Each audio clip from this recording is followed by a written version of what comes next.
What kind of wife would I be if I didn't set my hubs up with tons of goodies before I headed on out of here?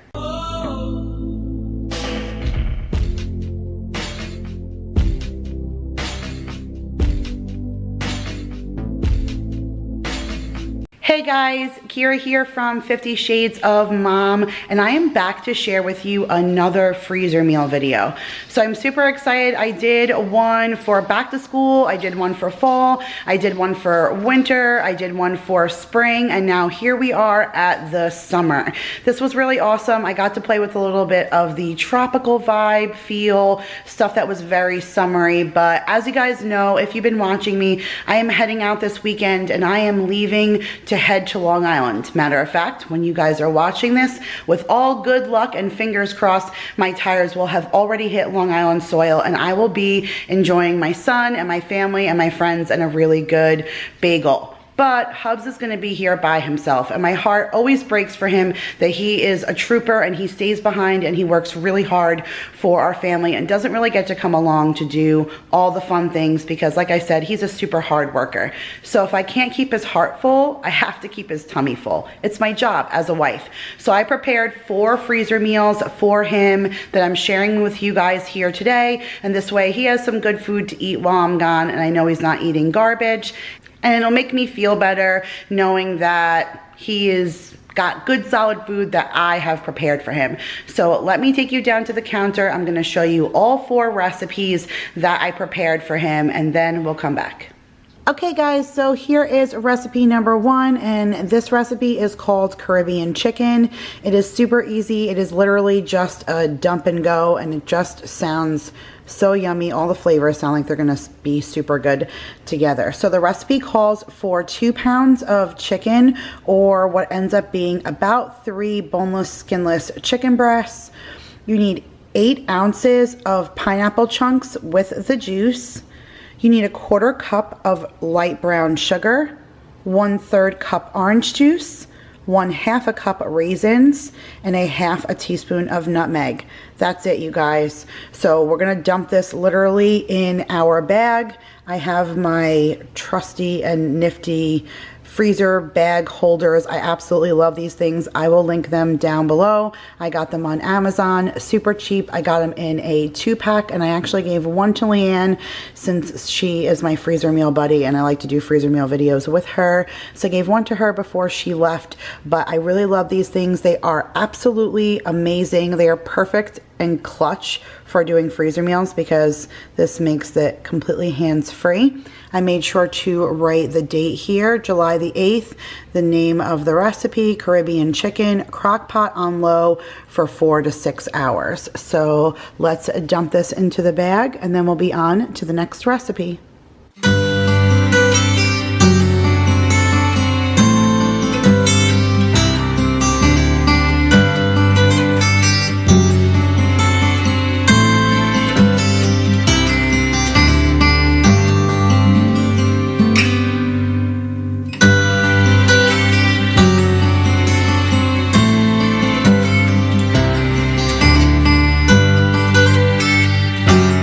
Okay guys, so our next recipe is pineapple mango salsa chicken. Another completely dump recipe. You're gonna cook it 6 to 7 hours on high or 4 hours on low. This is like the epitome of summer, you guys, and it looks like a lot of ingredients, and it kind of is.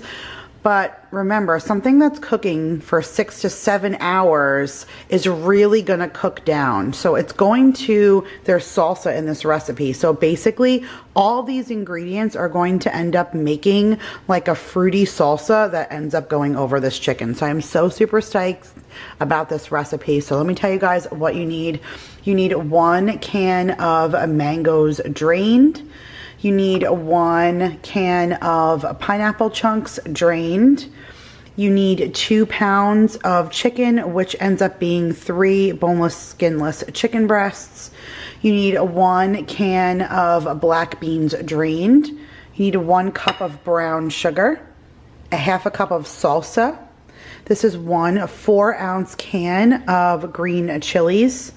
This is 3 tablespoons of Frank's red hot wing sauce. Specifically, the recipe says it must be wing sauce. The consistency is what it needs to cook inside of the crock pot. So it made sure to emphasize to not use regular hot sauce, and they prefer you use wing sauce. I'm sure wing sauce of any kind is fine, but wing sauce in particular.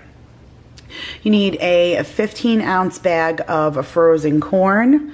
You need 1 tablespoon of garlic powder, 1 teaspoon of onion powder, a teaspoon of salt, and a teaspoon of smoked paprika. So we're just going to dump this all into our bag. I have our bag labeled right here.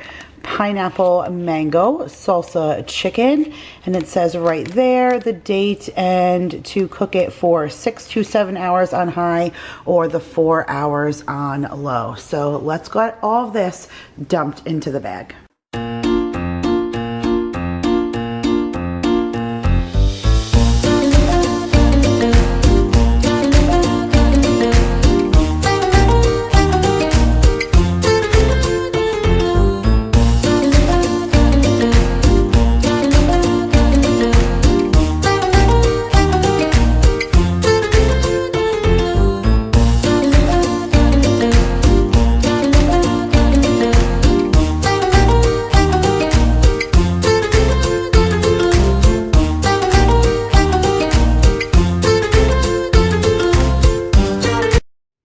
And so for our next recipe, we are making brown sugar meatloaf. This sounds so delicious. I'm actually not a huge meatloaf person, but this combination of flavors sounds like something that I may actually really be interested in trying. I'm not going to tell you the exact measurements. Make sure you guys check the description box for the breakdown of all of these recipes, or if there are links to it on Pinterest, I will link it there. But I'm actually doing a little bit more than doubling this recipe. It calls for 1.5 pounds of ground beef, and so I have like just about 2.5 pounds here, since I'm trying to make some for dinner and to meal prep for Daryl. So what you see here isn't the exact measurement. So if this is a recipe you're looking for making, like I said, make sure you check down below. But you are going to need some fresh ground beef. You're going to need eggs, pepper, salt, Worcester sauce. I'm so bad at saying that word. Some cooking spray, some ketchup, some brown sugar. You're going to need some milk, and then you're also going to need some breadcrumbs. Again, this is another pretty much dump and go recipe. So we're going to take all of these ingredients and we're going to add them to the bowl. We're going to mix them up, and then it says to put them in a pan. I probably should have gotten like those throwaway pans from the Dollar Tree. I meant to, I didn't. So I'm actually just going to shape them really nice and bake them on a cookie sheet in the oven for 75 minutes at 350 degrees. And then I'm actually going to freeze the done product. This way all I have to do is defrost it and he can eat it. For you guys, I'm going to show you how you can package them nicely in wax paper and saran wrap and freeze the whole meatloaf, just in case you don't want to use a pan and you want to free bake it like I plan on doing. So let's get all of the ingredients into the pan, and then I'll show you how I plan on shaping them.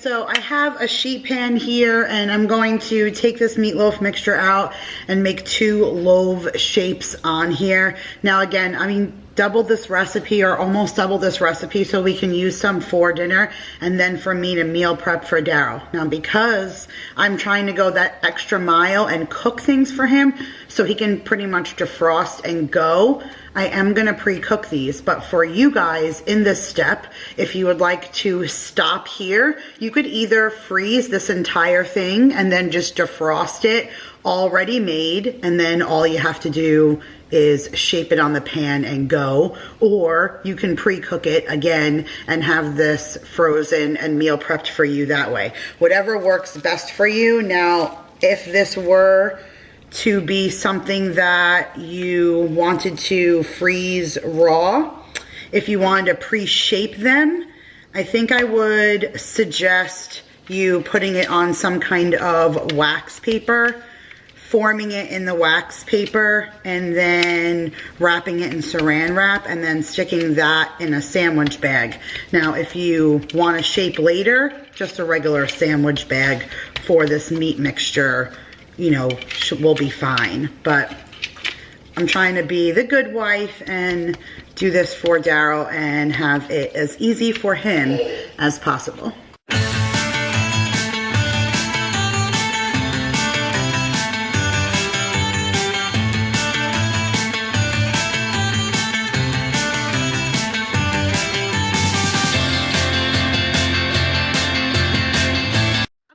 So here are my meatloaves all formed in the pan. I did forget to mention to you guys, I sprayed the pan down with coconut oil spray, like a nonstick spray, before I started forming the meat. I'm gonna use this bigger one here for dinner, and then the smaller one will be the one that is meal prep for Daryl while we're gone. Now, I did think also while I was forming this, if you guys have a deep freezer or a large enough freezer, you also could pre-form these and then drop them in a freezer or put them in a freezer on the pan just like this and flash freeze them, and then put that inside of a freezer bag. So all you would have to do is place that frozen block in a pan or on a cookie sheet just like this, and once it's thawed, you'd be able to slide that right in the oven and be good to go. So I'm gonna slide these babies in the oven for 75 minutes at 350 degrees. Okay, you guys, so here we are back for the last and final recipe. This is the chicken bacon ranch. It's more like a sloppy Joe, but a chicken bacon ranch version. So it's meant to be shredded. That's why it's cooked in the crock pot and served on a hamburger bun, like a sandwich like that.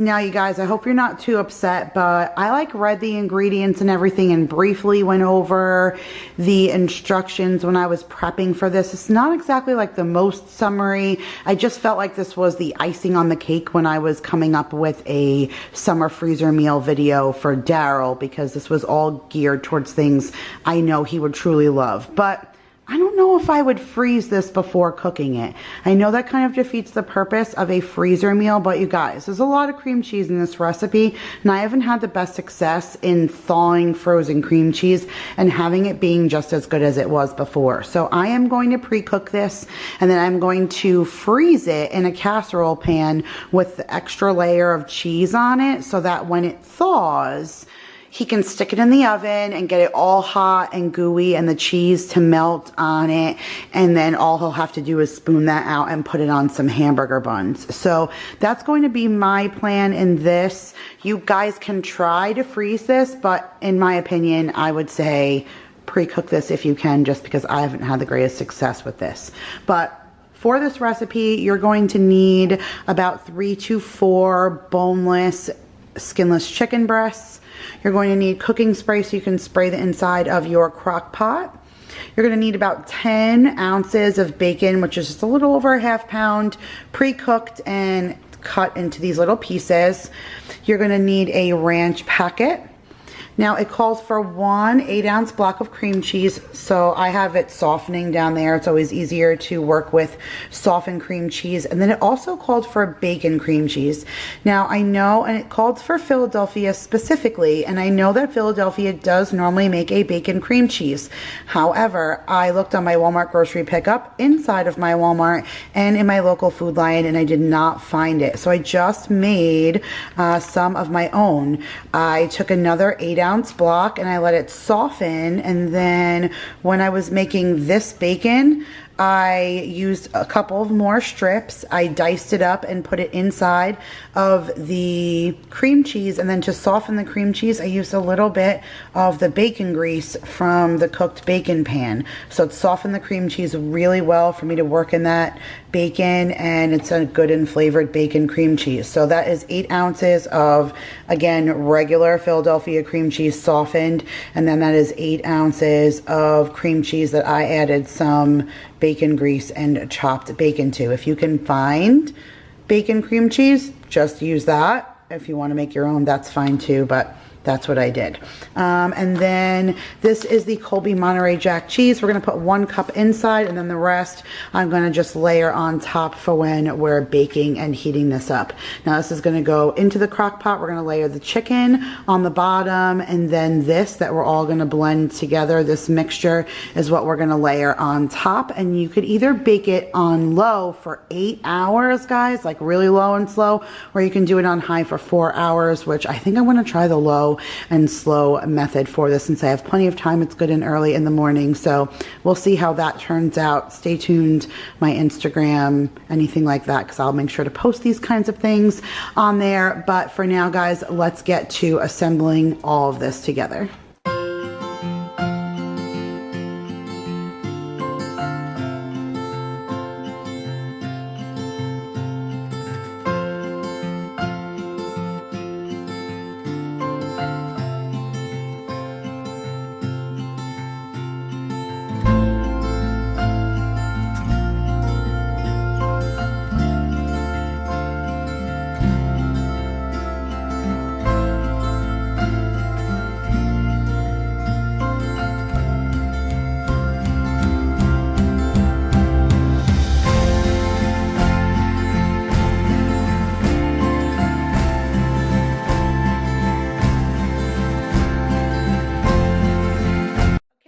Are back, you guys. So I really hope that you enjoyed those 4 recipes. I did want to pop back on here since I'm filming this after I've prepared all 4 of those meals, just to kind of give you a little bit of a recipe recap. So that Caribbean chicken, I really did like that. I do recommend it is served best over rice. The gravy that it sits in isn't as thick as I would have liked it to be. I should have added a little cornstarch, made it a little bit thicker, more like a gravy, but because it ends up being like a juice, it's really good ladled over rice. We served it over that coconut rice, and it was really, really yummy.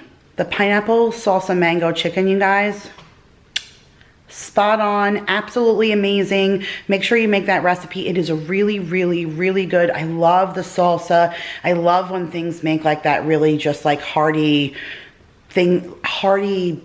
gravy, like juice. I just love that kind of poured over the chicken. It was just so, so good. I really, really enjoyed that. The brown sugar meatloaf, my husband pretty much and my kids barely let me get any. I don't even really love meatloaf, but this brown sugar meatloaf was so good. It was just a perfect added little sweetness. It just was a little bit different than mine, enough to make them feel like they were having something different. So they really truly enjoyed that. And the best recipe of all was that chicken bacon ranch, which is actually a derivative of Kristen and her sisters from Six Sister Stuff. That's one of the ones I found on Pinterest. I changed it up just a little bit, but solid recipe, really delicious. Hubs was totally down with it, and he enjoyed everything. So I know that he will look forward to pulling these things out of the freezer while I'm gone, and he'll make good use out of them. So thank you guys again so much for watching. I truly appreciate it. Make sure to give this video a big thumbs up. Come back and comment down below. Let me know if you try any of these recipes and if you like them, and I will see you guys all in my next video. Bye, guys.